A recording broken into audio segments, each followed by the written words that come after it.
جی بالکل، آئینی ترمیم کے حوالے سے اس وقت پیپلز پارٹی کی جانب سے سندھ اسمبلی میں ایک ڈبیٹ رکھی گئی تھی۔ اس وقت ہمارے ساتھ موجود ہیں MN نفیسہ شاہ صاحبہ۔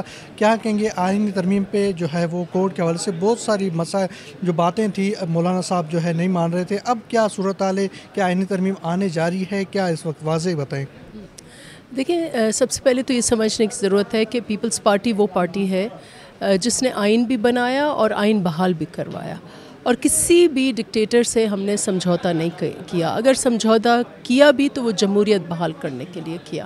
تو اس لیے یہ بیک گراؤنڈ ضروری ہے اور یہ سب کو یہ انڈرسٹینڈنگ ہونی چاہیے۔ جہاں تک یہ آئینی ترمیم کا پیکیج ہے، ہم سمجھتے ہیں کہ جو چارٹر آف ڈیموکریسی تھا وہ سیاسی استحکام کا ایک بہت اہم جو ہے فارمولا تھا، جس میں اس ملک میں جو غیر یقینی والی سچویشن تھی، اسٹیبلشمنٹ کی بار بار انکروچمنٹ تھی، judicial rationalization of dismissals of power تھی، وہ جو ہے اس میں ایک طریقہ کار تھا کہ ہم کیسے آئین کو اسٹرینگتھن کریں، نظام کو اسٹرینگتھن کریں، سیاسی استحکام لے کے آئیں۔ اس کا ایک انفنشڈ ایجنڈا یہ تھا کہ جو جوڈیشل پاور ہے، جو جوڈیشری ماضی میں ہر ڈکٹیٹر کو ایک رستہ دیتی تھی، ایک NRO دے دیتی تھی کہ آپ جو بھی کریں، وہ اس کو ہم کیسے ختم کریں۔ اور اس لیے یہ ایک پروویژن دیا گیا تھا، ایک تو اپوائنٹمنٹ آف جوڈیشری خود نہیں کرے گی، جو ریورس کیا ہم یہ لے کے آئے 18ویں ترمیم میں، لیکن 19ویں ترمیم میں تھرو جوڈیشل آرڈر اس کو ریورس کیا گیا۔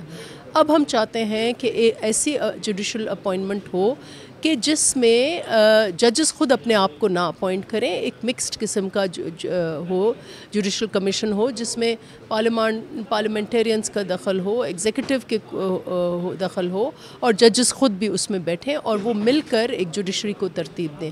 اور دوسرا یہ ہے کہ ایک فیڈرل کانسٹیٹیوشنل کورٹ ہو، اور فیڈرل کانسٹیٹیوشنل کورٹ جو آئینی سوالات ہیں اس کو ایڈریس کرے، اور جو باقی جوڈیشل فنکشنز ہیں وہ سپریم کورٹ ہو، اس قسم کی کو سپریشن ہو۔